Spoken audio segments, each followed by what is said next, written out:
What we're seeing today in the two states where the numbers are a bit lower is a bit of a situation where we may see rules starting to ease in admission and acknowledgement that this lockdown is really hard on everyone. In the ACT, well, this is now becoming a 5-week lockdown. What was initially announced as a 7-day one has now become 5 weeks after these cases just remaining really stubborn. And we're still seeing a significant number of cases of these, it should be said relatively small numbers, but a significant number of those small numbers having some exposure in the community. 13 cases today, 8 or 9 of them out in the community while infectious. And so while we've seen the extension, the lockdown lengthened, what we're seeing is that lengthening also comes with it a bit of an easing in some of the toughest rules, some of the things that are probably affecting people's quality of life, mental health. So things like outdoor gatherings and outdoor playgrounds now being permitted in the territory. And this is, I think,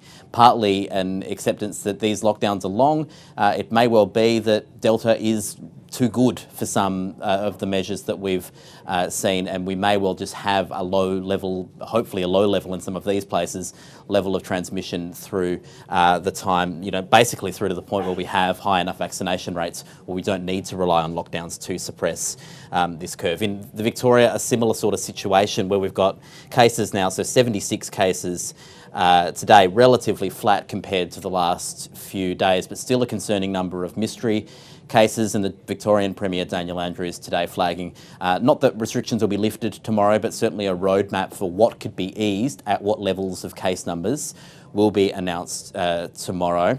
And a very noticeable Premier saying they want to get to zero or as close to zero as they can get in Victoria. Again, it may not be possible, and if it's not possible, we are living with some level of restrictions right through to the point where we don't need the lockdowns because vaccinations are doing more of the heavy lifting. And just in Victoria, the breakdown of cases between the regions and Melbourne, we're actually seeing maybe fewer cases in regional Victoria than we have been seeing. Relatively flat, maybe slightly increasing, but relatively flat in Melbourne. But the problem in Melbourne is this unlinked status. These are the cases that have been linked to a known source, the 7-day average.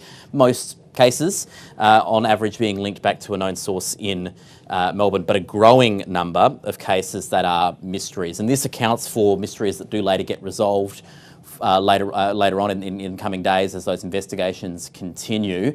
But even when you account for that, we're seeing a growing trend of mystery cases. So even though the overall headline numbers are remaining relatively flat, this is a little bit of a concern and points to there being chains of transmission missed, there being more cases that are yet to present themselves.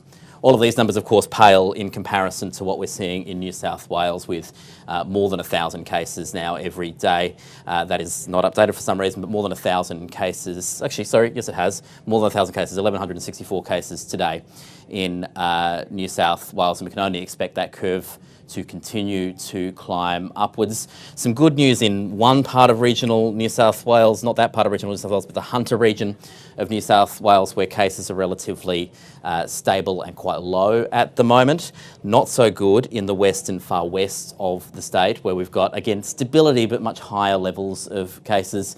And of course, this is clusters spread across a very large region. One silver lining in that part of the state, the vaccination rate in this part of the state is faster than anywhere else in the country at the moment. So that we're seeing some under-vaccinated areas starting to catch up. And finally, in Sydney, when the local government areas of concern, it's Cumberland, it's Canterbury Bankstown, it's Blacktown, still with some of the steepest curves in the city. And also the second, after the far western Arana region of the state, the second fastest vaccination pace in Australia.